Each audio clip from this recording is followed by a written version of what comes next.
Myanmar's capital, Naypyidaw, stands out for its huge infrastructure and vast population. Unlike other major cities like London or New York, Naypyidaw has extensive areas of territory and a low population density. Its existence as capital began in 2005 when the government relocated it from Yangon to consolidate control and administration. The city's plan incorporates large streets, grand government buildings, and modern facilities, symbolizing Myanmar's desire for advancement and modernization.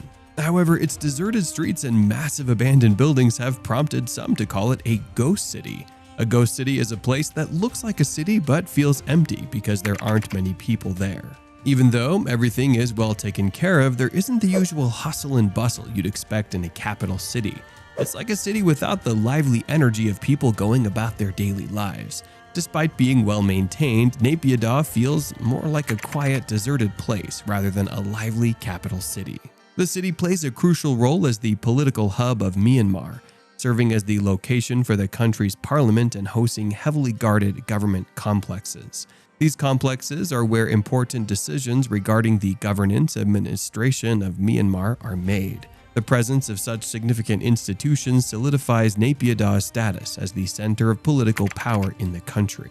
Moreover, rumors swirl around Naypyidaw, adding to its mystique. One such rumor suggests the existence of underground tunnels connecting the government complexes. While these rumors lack concrete evidence, they do contribute to the intrigue surrounding the city. The notion of secret passages beneath the surface adds an element of mystery and speculation to Naypyidaw's already enigmatic character. Beyond its political functions, Naypyidaw serves as a symbol of Myanmar's aspirations for progress and modernization. The city's meticulously planned infrastructure reflects the government's desire to showcase a modern and efficient administrative center to both domestic and international observers. Naypyidaw's urban planning divides the city into zones, each with color-coded roofs denoting residents' occupations. However, despite this organization, many homes sit empty, adding to the eerie vibe of the city. The layout lacks coherence, making it confusing to navigate, and there's no central city center to anchor the community. The scattered arrangement of buildings and the absence of bustling core contribute to the overall sense of disconnection within the city. While the zoning system attempts to provide structure, the reality of vacant homes and a disjointed layout creates a feeling of emptiness and incompleteness. Despite the efforts to plan the city's development, the lack of occupancy and clear focal points leave Naypyidaw feeling like a place that hasn't fully come to life, despite its grand infrastructure and ambitious design. Construction of Naypyidaw commenced in 2002 under the direction of a military dictatorship, with an estimated cost of $4 billion. This significant investment reflects the government's ambition to create a modern capital city, complete with grand infrastructure and government complexes. However, critics contend that allocating such substantial funds to building Naypyidaw was a missed opportunity. They argue that the money could have been better spent on addressing pressing issues like poverty alleviation and improving existing infrastructure across the country. The allocation of billions of dollars toward constructing a new capital city is seen by some as a symbol of misplaced priorities, especially in a country where poverty and basic infrastructure deficiencies remain significant challenges. Instead of focusing solely on creating a showcase capital, the argument goes the resources could have been directed towards initiatives that directly benefit the population and promote sustainable development. While Naypyidaw's construction represents a bold endeavor aimed at modernizing Myanmar's governance infrastructure, questions persist about the opportunity costs of such a massive investment. Critics highlight the need for balanced development strategies that prioritize the welfare of the people alongside ambitious urban projects. The regiment's stated reasons for buying Naypyidaw revolve around addressing issues of overcrowding and infrastructure limitations in Yangon, Myanmar's former capital. Yangon, being the country's largest city, faced challenges related to congestion and outdated infrastructure, prompting the government to seek an alternative administrative center. However, skeptics question whether these reasons fully explain the construction of Naypyidaw.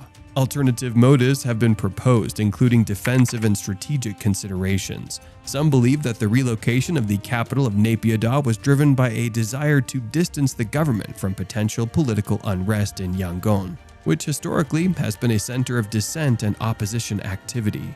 Additionally, Naypyidaw's strategic location in the center of Myanmar has led to speculation about its role in military planning and operations. The city's remote location and fortified government complexes have fueled theories about its potential use as a defensive stronghold or a center for military operations in case of internal or external threats. While the official narrative emphasizes addressing urban challenges, skeptics suggest that the motives behind Naypyidaw's construction may be more complex and multifaceted, encompassing political, defensive, and strategic considerations beyond simple urban planning concerns. Speculation abounds regarding its defensive features, fueled by its unique design, elements, and strategic positioning. The city's wide roads and sprawling layout have led some to believe that it was intentionally designed to serve as a defensive stronghold. The expansive roadways could facilitate the movement of military vehicles and personnel in the event of internal unrest or external threats. Furthermore, Naypyidaw's location deep within the country's interior suggests a strategic decision to minimize vulnerability to potential uprisings or naval attacks. Unlike Yangon, which is situated near Myanmar's coastline and thus susceptible to maritime threats, Naypyidaw's inland placement offers a degree of protection from such attacks. Moreover, the confusing layout of Naypyidaw has sparked speculation about hidden defensive measures. Some suggest that the city's intricate road networks and labyrinthine design could be intended to confuse potential invaders or disrupt their navigation in the event of a military conflict. While these theories remain speculative, they highlight the intrigue surrounding Naypyidaw's defensive capabilities and strategic significance.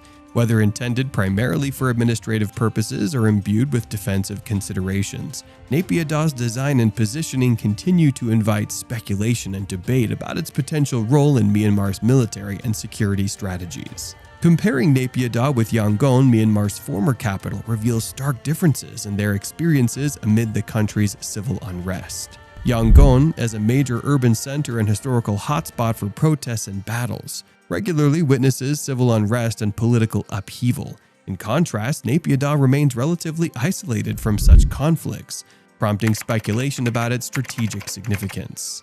Naypyidaw's remote location nestled deep within Myanmar's interior away from major conflict zones has led to theories about its purpose. Its distance from areas prone to unrest, coupled with its fortified government complexes and expansive infrastructure, suggests that Naypyidaw may have been strategically positioned to serve as a haven for the government during times of instability. While Yangon grapples with protests and clashes, Naypyidaw remains largely unaffected, fueling speculation about its role as a bastion of stability and control amid turmoil. Furthermore, Naypyidaw's insulation from external threats such as naval attacks adds another layer to its perceived strategic significance. Its inland location shields it from vulnerabilities that coastline cities like Yangon face. The recent military coup in Myanmar adds layers of complexity to understanding Naypyidaw's role and significance. As turmoil grips the country, the emptiness of Naypyidaw raises questions about its true function and the intentions of Myanmar's military leadership. The city's sparse population amid the chaos prompts speculation about its purpose and underscores the need for a deeper analysis of the military's motives in controlling the capital.